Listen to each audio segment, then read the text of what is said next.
Oke, jadi kayak gitu ya. Jadi assessment atau mencari orang. Kalau mau cerita sama aku boleh, atau kalau Anda uh, mencari siapapun yang benar ya, bukan amit-amit justru menjerumuskan ya. Jadi diselesaikan dulu itu, baru Anda mulai berproses untuk menerima hamil lagi dan menyiapkan proses melahirkan, proses menyusui dengan sangat clear, dengan sangat baik gitu ya. Jadi ingat pesanku bahwa masa lalu itu nggak harus dilupakan. Dilupakan itu bom waktu. Jadi gimana caranya? Masa lalu itu justru Anda boleh ya sekilas mengingat dan sudah netral, tidak ada perasaan apapun gitu kan. Oke. Jadi kurang lebih seperti itu ya. Tidak melupakan masa lalu. Ya, gitu. Yang berikutnya adalah gini.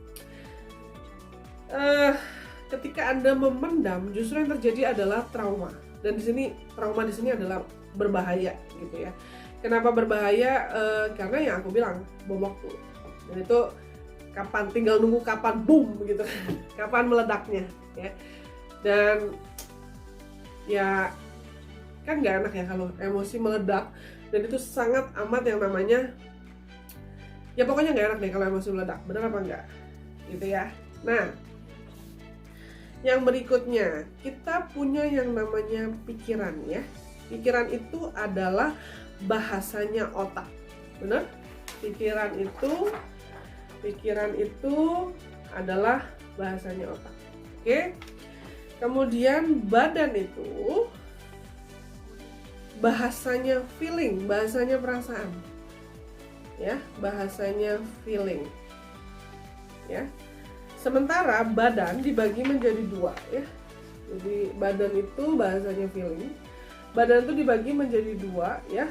Dia bergerak sesuai dengan realita atau kenyataan atau justru imajinasi. Ya, imajinasi.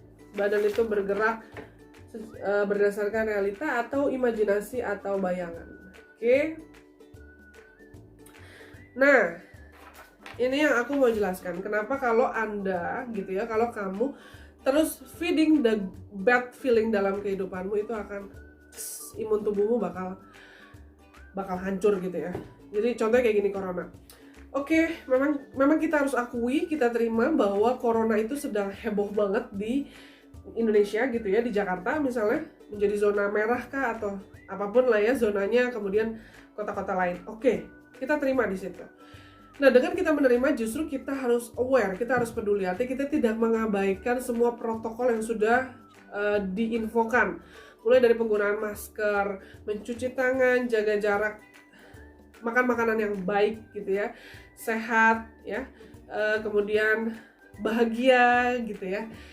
Dan semua yang sudah dihimbau, bahkan diminta, bahkan mungkin diultimatum oleh para jajaran di bidang kesehatan ya. Nah, jadi gini, pikiran itu adalah bahasanya otak. Ya, kita punya otak di sini yang kecil, otak besar, otak kecil. Pikiran itu adalah bahasanya otak, ya. Sementara badan kita, tubuh kita bergerak berdasarkan dua hal, yaitu realita atau kenyataan, yang berikutnya adalah imajinasi. Kalau analogi seperti ini, Nicole, anak pertamaku itu, dia lagi demen banget yang namanya pakai baju princess. Nggak peduli deh apapun, pokoknya selalu pakai baju princess. Dia nggak peduli bahwa itu adalah suatu hal yang heboh, norak, dan segala. Enggak. Dan aku sebagai mamanya dan juga papanya, kita nggak pernah ngomong, kamu salah loh pakai princess, enggak. Bahkan kita bantuin, kita pakein kalungnya, sepatunya gitu ya, props yang lain gitu. Ya, seumur Nicole, badannya bergerak sesuai imajinasi. Atau misalnya adekku waktu kecil dia suka pakai baju Spider-Man, Thomas, dan lain sebagainya, sesuai dengan imajinasi. Nah, sementara yang berikutnya, badan bergerak berdasarkan kenyataan atau realita. Itu biasanya kalau kita udah dewasa, kita udah tahu malu gitu ya, kita udah tahu nggak enak dan lain sebagainya. Nah, ketika kita punya feeling yang nggak enak, ya, feeling yang enak gini, wah lahiran itu sakit, wah nyusuin itu susah, wah, pokoknya gitu ya, wah pokoknya induksi itu sakit, lebih baik sesar. Feeling yang muncul gitu ya, feeling yang muncul itu mempengaruhi tubuhmu. Seperti yang aku bilang bahwa badan atau tubuh bergerak berdasarkan dua hal, yaitu imajinasi atau realita. Imajinasi dan realita ya. Ketika ada bad feeling, ngerasa wah kayaknya gue nggak enak nih, nggak enak, itu imunnya bakal turun. Gitu ya terus, kalau gitu ya terus, ya udah virus bakal cepat banget masuk ke badan kita. Apalagi kalau hamil, hati-hati. Hamil itu sebenarnya sebagai sebuah bertapa loh ya. Ketika satu ibu hamil dan dia benar-benar terus kasih makanan ke feeling yang salah, negative feeling, terus feeding the bad feeling, imunnya bakal habis. Dan dia nggak punya confidence, dia nggak punya kepercayaan diri. Dan virus makin enak aja masuk ke tubuhnya dia, gitu kan? Nah, apalagi kalau kita hidup dalam kenyataan kita punya yang namanya dendam. Kita emang harus buka mata ya, artinya gini, aku juga pasti pernah jengkel sama orang, marah, tapi ya sudah fine. Istilahnya kalau di aku tuh lo check it, gua cap go, atau whatever lah ya. Pokoknya ketika dengar nama dia, ya udah, aku berusaha untuk netral, feeling the good feeling lagi. I have my world gitu ya, gue punya dunia gue sendiri dan lain sebagainya. Nah, kalau amit-amit kamu salah kasih makanan, istilahnya dendam, sakit hati, blank, terus kasih bad feeling, ya udah, hancurlah semua imun tubuhmu. Dan virus paling suka dengan tubuh yang seperti itu. Beneran banget itu. Makanya mulai dari sekarang itu mikirnya harus ke masa depan. Kamu harus clear. Gue mau lahiran seperti ini. Gue mau lahiran normal, tapi aku nggak memusuhi yang namanya lahiran sesar, enggak, ya. Tetapi lakukan proses persalinan seksio sesar tuh secara terhormat dan kamu paham kenapa, bukan karena diada-adain harus operasi sesar, gitu ya. Nah, jadi kalau udah mikirnya future, mikirnya masa depan, terus lihat ke depan, gue pengen punya generasi gue yang kayak gini, bukan hanya sekedar sehat, tetapi clear. Tulis ya, saya itu punya kapan-kapan saya kasih lihat ya, tulisan saya, tulisan tangan lo ya, mengenai atau apa yang aku mau untuk anak-anakku. Dan itu benar-benar kejadian, serius. Boleh tanya papanya, boleh tanya keluarga aku, itu sampai hal yang sepele kayak gini. Aku selalu di perut tuh ketika hamil Nicole, aku selalu bilang gini, nah mau makan ini. Terus ketika aku misalnya mau makan kaki ayam, pungcau gitu ya, udah makan, terus aku yang jawab sendiri, aku bilang, dan aku ngeluarin suara, makasih ya mama, sama-sama, ama-ama. Itu semua Nicole lakuin sekarang, bener, Nicole lakuin sekarang. Dan Margaret juga punya doa sendiri. Jadi aku tulis, aku nggak ngetik di handphone gitu, enggak. Aku nggak ngetik di laptop, enggak. Aku menulis dan aku laminating, ada kayaknya di kontainer simpanan aku. Karena ketika aku menulis sebenarnya itu bagian dari semedi aku. Aku tulis, sarafku semua bekerja, tangan, jari, otakku bekerja, ya.